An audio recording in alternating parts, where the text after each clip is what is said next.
Ya, ini jadi kita akan sama-sama belajar mengenai konsep dan prinsip gizi ibu menyusui. Ini adalah pokok bahasan yang akan kita pelajari pada hari ini. Yang pertama yaitu pengertian menyusui. Yang kedua, kebutuhan energi dan zat gizi pada ibu menyusui. Kemudian masalah gizi pada ibu menyusui dan prinsip pemberian makan pada ibu menyusui. Oke, sekarang kita ke pengertian ya. Jadi ibu menyusui itu didapat dari seorang ibu ya. Ibu itu adalah sebutan untuk seorang wanita yang telah melahirkan anak, baik sudah bersuami maupun belum. Jadi ada kasus wanita yang melahirkan tanpa suami atau anak yang dilahirkan tidak dalam pernikahan, maka ibunya pun disebut dengan seorang ibu ya, walaupun dia tidak menikah. Sementara menyusui itu adalah proses pemberian air susu ibu atau ASI kepada bayi langsung dari payudara ibu. Jadi bukan dari botol dot ya, walaupun isinya ASI, tetapi kalau melalui dot itu berarti namanya bukan menyusui, tetapi memberikan susu. Sedangkan menyusui di sini adalah memberikan langsung dari payudara ibu kepada bayinya. Nah, ini adalah kebutuhan energi dan zat gizi pada ibu menyusui, sama saja seperti orang-orang pada umumnya ya. Namun untuk zat gizi mikro itu bisa kita fokuskan kepada asam folat dan vitamin C yang harus ditingkatkan kebutuhannya. Nah, ini adalah kebutuhan energi. Jadi ini adalah tambahan ya. Jadi dalam sehari itu perlu tambahan 500 hingga 600 kilokalori per hari selama 1 tahun pertama menyusui. Jadi untuk jumlah totalnya nanti bisa dilihat di AKG yang sesuai dengan usia ibu. Kemudian ditambahkan tergantung anaknya umur berapa. Jika 0 sampai 1 tahun berarti tambahannya 500 sampai 600 kilokalori per hari. Kemudian manfaat dari energi yaitu untuk cadangan lemak, untuk pertumbuhan payudara, pertumbuhan bayi, dan peningkatkan BMR atau basal metabolic rate ya. Jadi untuk ibu yang menyusui itu biasanya memang payudaranya akan bertambah besar karena jumlah lemaknya itu bertambah dan tentunya memiliki volume ASI di dalamnya. Jadi di dalam payudara ibu itu ada kelenjar ya, ada kelenjar dan kelenjarnya itu membesar karena berisi ASI. Kemudian dampak kekurangan energi pada ibu menyusui yaitu bisa terjadi KEK atau kekurangan energi kronis pada ibu menyusui yang akan berimbas langsung pada kualitas dan kuantitas ASI. Bayi juga akan mengalami KEK.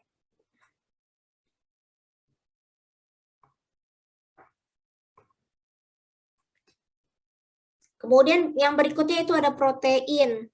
Ya, protein manfaatnya yaitu mendukung pertumbuhan payudara dalam pembentukan ASI, memulihkan pasca melahirkan, menurunkan berat badan secara sehat. Nah, kemarin kan kita sudah belajar ya, atau sebelum-sebelumnya pada mata kuliah yang lain, bahwa salah satu fungsi protein itu yaitu untuk mengganti jaringan yang rusak, kemudian pembentukan jaringan baru, sel-sel tubuh yang baru. Nah, dalam proses melahirkan, itu banyak jaringan-jaringan yang rusak. Ya, misalnya operasi sesar. Operasi sesar itu ada luka sayatan ya. Luka sayatan yang tidak dilakukan tidak semata-mata di bagian perut bagian luar, tetapi di rahimnya itu ada. Jadi untuk mencapai rahim itu perut itu ada 3 lapisan. Itu ada di Al-Qur'an ya. Jadi jahitnya pun 3 kali. Jadi perut, luar ya, kemudian nanti dalamnya ada lapisan lagi, dibuka lagi, kemudian ada lapisan lagi, dibuka lagi, nanti jahitnya per lapisan gitu. Itu untuk sesar. Untuk proses melahirkan secara normal pun bagi ada yang bisa melahirkan tanpa jahitan, maksudnya tanpa jahitan, jadi melalui vaginanya tidak perlu dirobek gitu, atau memang tidak robek karena sangat elastis. Tetapi ada wanita juga yang perlu digunting gitu. Kalau untuk digunting otomatis kan harus dijahit. Nah, itu kan proses menyatunya dua bagian tubuh itu perlu waktu dan perlu asupan protein untuk bisa menyatu kembali. Kemudian ya banyak sekali protein yang dibutuhkan. Jadi tidak hanya untuk menyembuhkan luka, tetapi juga keluar melalui ASI proteinnya yang akan diberikan kepada anak untuk pertumbuhan dan perkembangan anaknya gitu. Jadi ini sangat perlu diperhatikan asupan protein dari ibu gitu. Dan tadi ya asam protein juga biasanya di makanan sumber protein itu juga mengandung zat besi. Kan ibu menyusui itu apalagi untuk kurang lebih sebulan atau 40 hari pertama setelah melahirkan, itu ibu menyusui akan masih dalam masa nifas. Bayangkan kalian menstruasi selama 40 hari atau selama 50 hari, setiap hari keluar darah. Otomatis membutuhkan zat besi yang banyak karena zat besinya banyak keluar melalui darah. Gitu. Jadi tadi dianjurkan untuk makan daging ya, daging merah, kemudian ikan-ikanan, karena ikan-ikanan itu tinggi zat besi dan juga tinggi protein. Nah, untuk ikan-ikanan itu memang dianjurkan untuk makan ikan yang di laut dangkal atau tidak makan ikan yang besar-besar.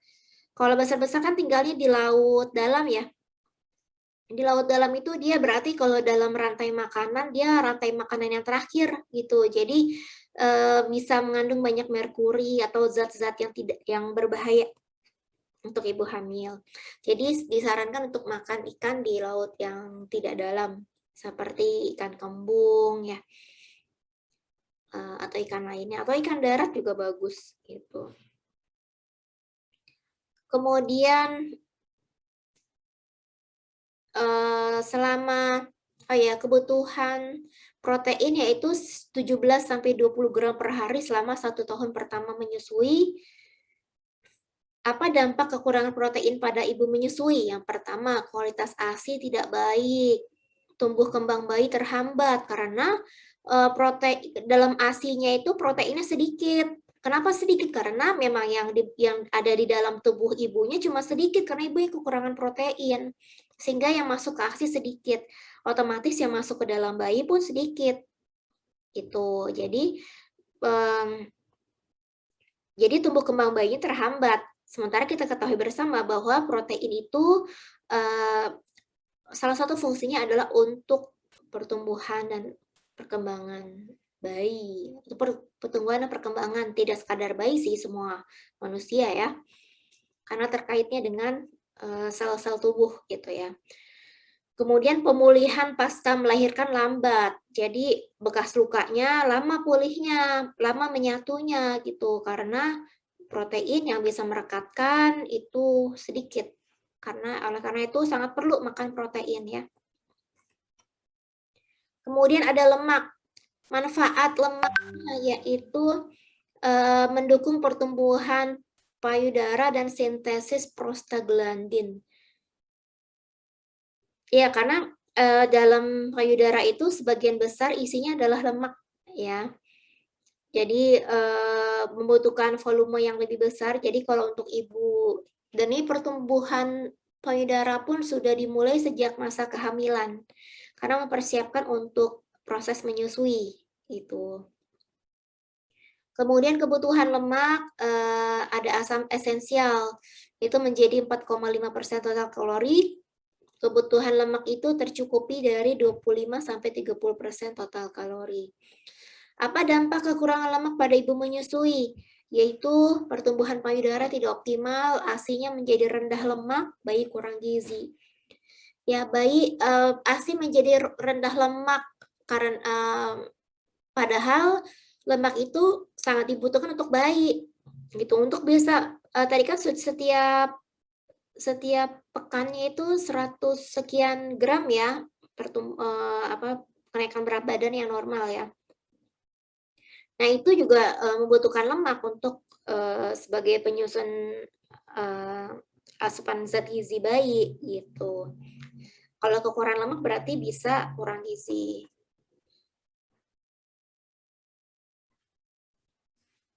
Kemudian ada karbohidrat. Ya, manfaat karbohidrat itu sebagai sumber energi. Seorang ibu menyusui itu membutuhkan energi yang besar banget. Kenapa? Apalagi pada masa-masa awal menyusui, ketika untuk bayi aja tuh BAB sehari bisa nyampe 10 kali ya. Dan itu tidak kenal waktu pagi, siang, malam, tengah malam gitu. Jadi banyak ibu menyusui yang begadang malamnya gitu karena harus membersihkan popok, memberikan ASI. Semua itu membutuhkan energi, kalau enggak bisa pingsan ya. Jadi ibu menyusui itu harus strong, oleh karena itu butuh asupan yang memadai. Bentuk karbohidrat ini perlu diperhatikan apabila ibunya menderita diabetes. Cari karbohidrat yang mengandung indeks glikemik yang rendah. Indeks glikemik itu maksudnya adalah kadar gula yang terkandung dalam makanan untuk dilepaskan ke dalam tubuh. Kalau indeks glikemiknya tinggi, berarti cepat langsung dilepaskan ke dalam darah gitu ya. Langsung banyak gitu. Jadi yang disarankan adalah makanan yang mengandung indeks glikemik yang rendah karena dia kandungan gulanya yang ke dalam darah akan dilepaskan secara sedikit-sedikit. Akibatnya adalah kalau indeks glikemiknya rendah, ibunya akan maksudnya untuk ibu yang diabetes itu akan aman karena tidak terjadi lonjakan gula dalam darah karena dari makanan yang dimakan itu indeks glikemiknya rendah, jadi dilepaskan sedikit demi sedikit. Kemudian dampak kekurangan karbohidrat pada ibu menyusui. Ibu menjadi lemas, kekurangan energi, kemudian bayi selalu merasa lapar, bayi kurang gizi. Nah, kemudian ini ada asam folat ya. Manfaatnya apa? Manfaatnya adalah membantu pembentukan sel darah merah, meningkatkan kadar hemoglobin, menguatkan sistem kekebalan tubuh, membantu proses perkembangan bayi. Suplemen yang mengandung asam folat tetap perlu diberikan kepada ibu hamil. Jadi asam folat itu, jadi selama ibu menyusui, ibu juga tetap mengonsumsi suplemen hamil. Ya, karena pada masa menyusui zat gizinya tetap tidak jauh beda dari ketika masa hamil gitu. Karena kan menyusui. Kecuali kalau ibunya tidak menyusui ya, itu beda lagi. Jadi tidak perlu karena tidak minum ASI bayinya gitu. Karena kalau minum ASI berarti ibunya tetap harus minum suplemen hamil. Dampak kekurangan asam folat pada ibu menyusui yaitu resiko tinggi terjadinya anemia dan juga terjadi gangguan jantung. Kemudian selanjutnya ada asam ascorbat atau vitamin C. Manfaatnya apa? Meningkatkan penyerapan zat besi pada usus, kemudian meningkatkan kekebalan tubuh, mempercepat penyembuhan pasca melahirkan. Diperlukan tambahan 10 mg dari kebutuhan wanita dewasa. Ya, jadi tergantung usia ibu ya. Jadi nanti lihat ada di golongan mana, kemudian tambahkan 10 mg dari kebutuhan yang ada di situ. Kebutuhan vitamin C-nya ya. Kemudian dampak kekurangan asam ascorbat pada ibu menyusui, yaitu penyerapan zat besi terhambat, kekebalan tubuhnya menurun. Jadi ibu bisa jadi gampang sakit ya. Nah, ini kelompok kebutuhan energi dan zat gizi pada ibu menyusui. Jadi kita bisa melihat di sini ya. Kalau energi ya, kalau untuk ibu menyusui anaknya berusia 6 bulan pertama atau 0 sampai 6 bulan, maka kebutuhannya adalah tambahannya 330 nih. Ini misalnya ibunya berusia 25 tahun, berarti ada di golongan ini ya. Nah, di golongan ini ibu menyusui kebutuhan energinya yaitu 2.250 kilokalori. Nah, berarti kalau anaknya berusia 6 bulan pertama, maka butuh tambahan 330, berarti 2.250 ditambah 330 menjadi 2.580 kilokalori gitu ya cara membacanya.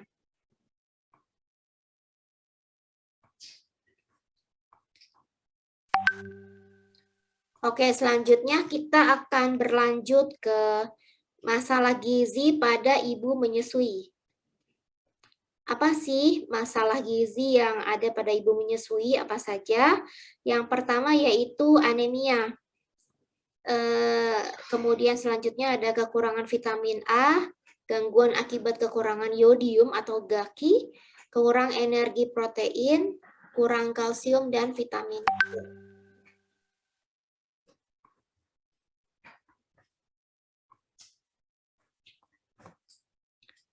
Oke, kita berlanjut ke anemia. Nah, penyebab dari anemia apa? Yaitu kekurangan zat besi dan asam folat.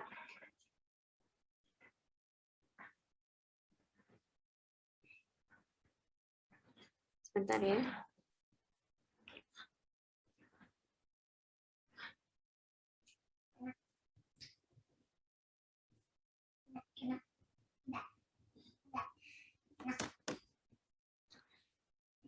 Kemudian sumber zat besi dan asam folat itu apa saja? Ada di protein hewani. Ada ikan, daging, telur, kemudian di sayuran ada daun singkong, bayam, kangkung. Ibu yang anemia akan menghasilkan ASI yang rendah zat besi dan asam folat. Bayi menjadi kekurangan zat besi dan folat. Akan terjadi gangguan mental, motorik, perilaku, dan kecerdasan. Jadi kalau bayi yang kekurangan zat besi akan mempengaruhi ke tingkat kecerdasannya ya. Itu bisa terjadi gangguan mental, motoriknya gimana, misal anaknya menjadi hiperaktif gitu ya, atau menjadi lemah, itu bisa jadi yang jelas tidak seperti pada anak pada umumnya ya, perilakunya seperti apa gitu. Biasanya sih anaknya menjadi hiperaktif ya kalau anemia, atau lemah, letih, lesu itu bisa juga ya. Kemudian kekurangan vitamin A ya. Penyebabnya apa? Yaitu kurangnya asupan dari vitamin A. Dari contohnya ada hati sapi, susu, telur, mentega, minyak ikan, wortel, kangkung, tomat. Dampaknya ibu bisa menjadi buta sel senja, kemudian anak seroftalmia. Bagaimana pencegahan dan penanganan? Yaitu dengan menambah asupan makanan sumber vitamin A, suplementasi 200.000 satuan internasional vitamin A setelah melahirkan dan selambat-lambatnya 2 minggu setelahnya. Jadi kalau kita melahirkan di rumah sakit,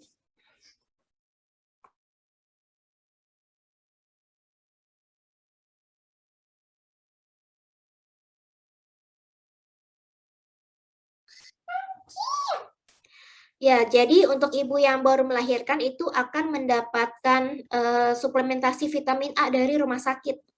Cuma kalau di bidan saya kurang tahu ya. Tapi yang jelas kalau di rumah sakit itu akan dapat. Jadi ketika pulang atau ketika masih di rumah sakit itu akan diberikan suplementasi. Itu. Kemudian ada gangguan akibat kekurangan yodium. Penyebabnya yaitu kekurangan asupan yodium. Dampaknya yaitu ada pembengkakan di kelenjar tiroid, kretinisme, rendahnya IQ anak. Kretinisme tahu ya? Kretinisme itu kecil, tapi kecilnya itu seperti ucok baba ya, itu kretinisme. Sebentar, saya memastikan dulu ya. Karena kalau untuk kecil tidak tumbuh secara sempurna itu ada banyak macamnya ya.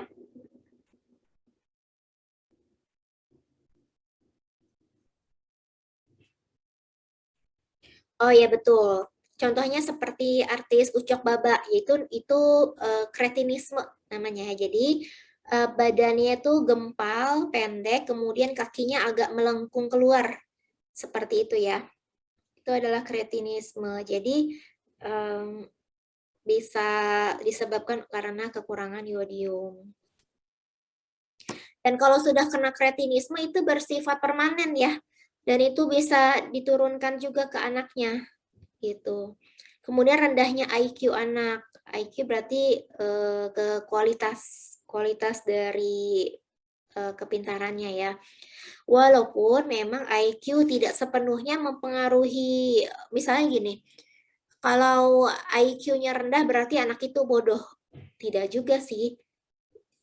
Memang dari segi modal, kalau dari segi modal memang tidak seperti yang normal gitu, tetapi kalau untuk kemampuan belajar itu bisa ditingkatkan, tentunya memerlukan usaha yang besar dari gurunya, dari orang tuanya.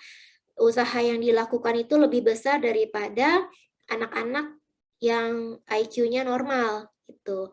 Dan yang bersangkutan pun, anak yang bersangkutan juga harus belajar lebih keras lagi untuk bisa menyamai kemampuan dari anak yang ber-IQ normal seperti itu. Tapi tidak tertutup kemungkinan ya, maksudnya walaupun IQ-nya rendah tetap bisa mengejar, hanya saja memang usahanya butuh lebih besar. Kemudian bagaimana penanganannya? Dengan mengoptimalkan asupan yodium dari sumbernya. Contohnya hasil laut. Jadi makanan yang ada di laut itu mengandung tinggi yodium. Misalnya ikan-ikan laut ya, kerang.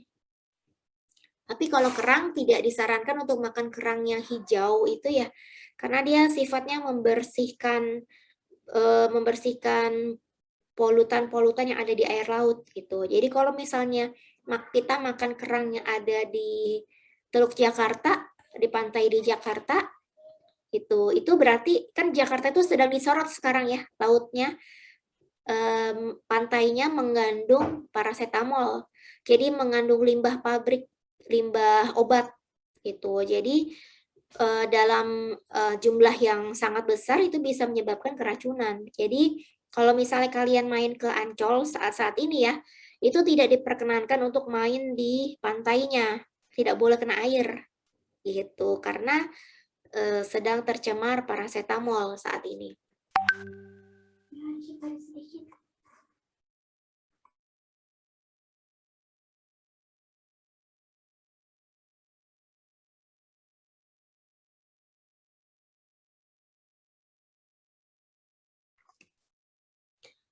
Nah, selanjutnya yaitu ada KEP atau kurang energi protein. Penyebabnya adalah rendah asupan protein baik dari kualitas maupun kuantitas dalam jangka waktu yang lama.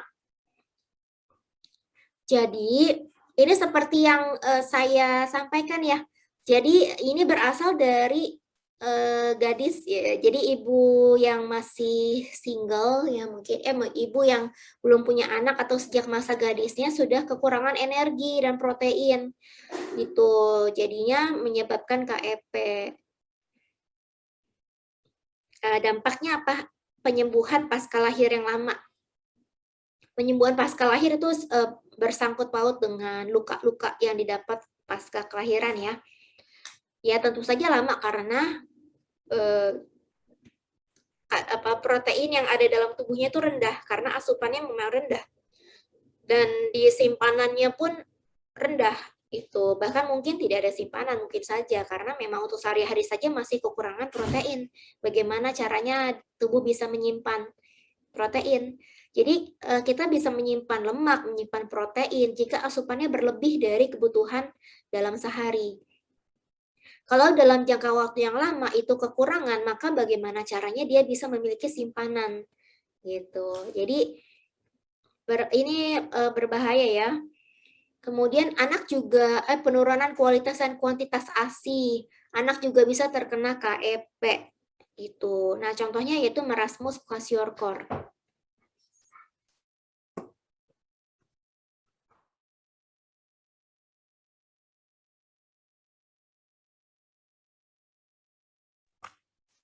Penanganannya yaitu meningkatkan asupan makanan tinggi protein seperti kacang-kacangan, susu, tahu, telur, tempe. Jadi kalau misalnya kemampuan ekonominya tidak memungkinkan untuk makan daging atau ayam atau ikan, kita bisa optimalkan dari itu tadi itu kacang-kacangan, susu, tahu, telur, tempe. Itu kan insya Allah masih terjangkau ya.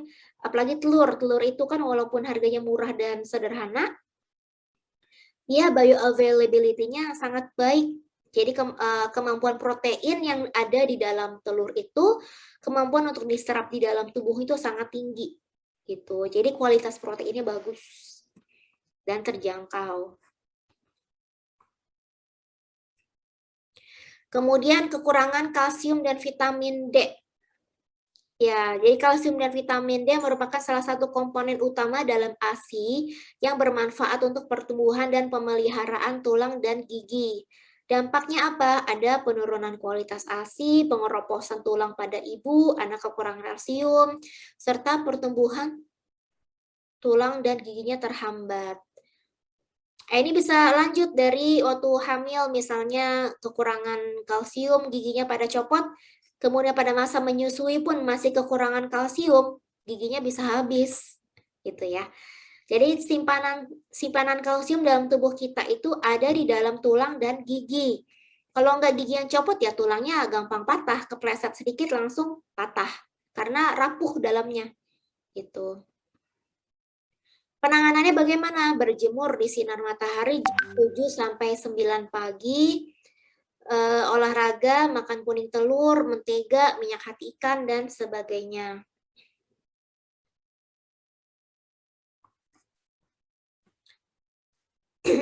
Nah, ini ada prinsip pemberian makan dari ibu menyusui.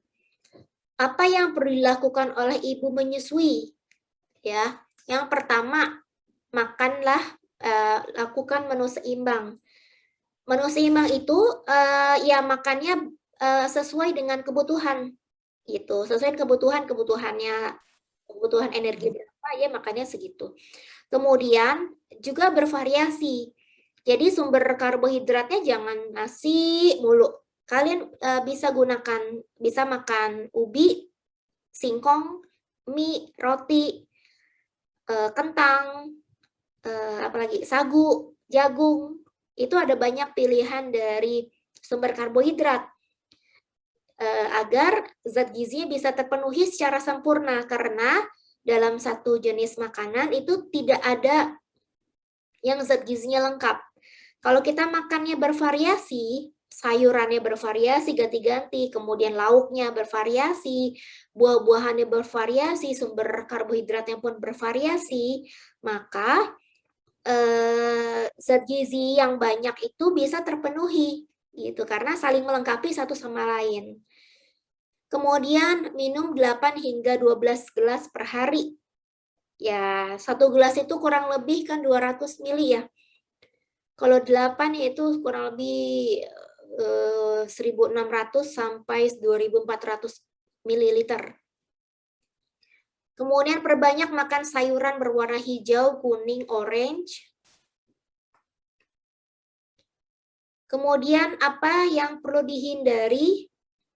Itu pertama, makan makanan yang terlalu panas, makanan atau minuman yang terlalu panas atau dingin, ikan laut besar. Tadi ya tidak disarankan makan ikan laut besar seperti ikan tuna, ikan hiu karena mengandung merkuri. Itu bisa mengganggu perkembangan saraf bayi. Jadi makan ikan yang kecil-kecil aja, ikan kembung, ikan selar, ikan apa lagi ya?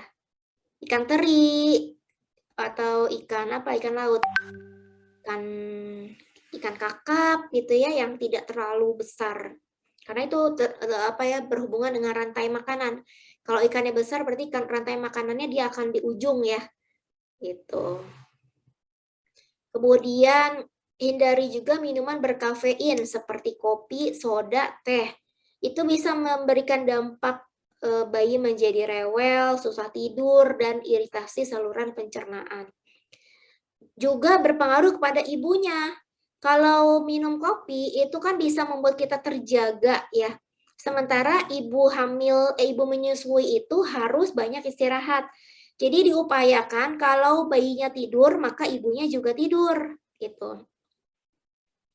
Atau jadi ibunya tidak harus terjaga terus, kalau anaknya tidur bisa tidur ibunya, ikut istirahat karena membutuhkan energi yang besar, entar malam masih harus begadang gitu. Jadi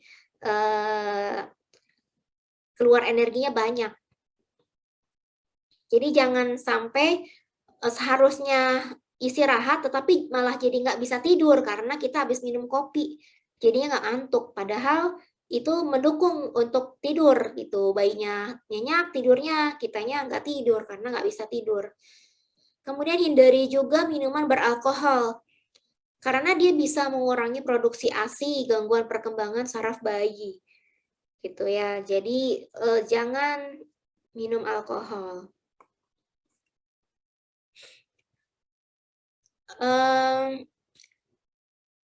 Makanan yang juga hindari makanan yang dikhawatirkan bisa menimbulkan alergi. Alerginya, contoh alergi gejalanya ya bisa bercak merah di bayinya ya. Kemudian muntah, diare itu kita pada prinsipnya untuk ibu menyusui makanlah makanan yang bervariasi. Namun jika memang ternyata anaknya itu mengalami alergi, jadi kita bisa menghindari makanan berikut ini seperti susu sapi dan turunannya, kedelai, telur, jagung, gandum, kacang-kacangan. Kemudian hindari juga makanan yang terlalu berbumbu. Ya, itu bisa memicu sakit. Misalnya tinggi mungkin ya, itu bisa mengganggu tenggorokan kan, jadinya mengganggu ya. Kalau misalnya batuk sementara anaknya lagi tidur, ibunya batuk-batuk, bisa-bisa udah capek-capek menyusui, udah capek-capek menimang, anaknya bangun lagi gitu ya. Dan juga bisa tertular juga, itu yang dikhawatirkan. Kemudian makanan yang dapat mengurangi produksi ASI itu ada peppermint, peterseli, parsley, jadi lebih baik dihindari. Oke, sampai di sini apakah ada yang mau ditanyakan? Untuk kelas ini? Ibu izin bertanya. Ya, silakan Ilmi ya.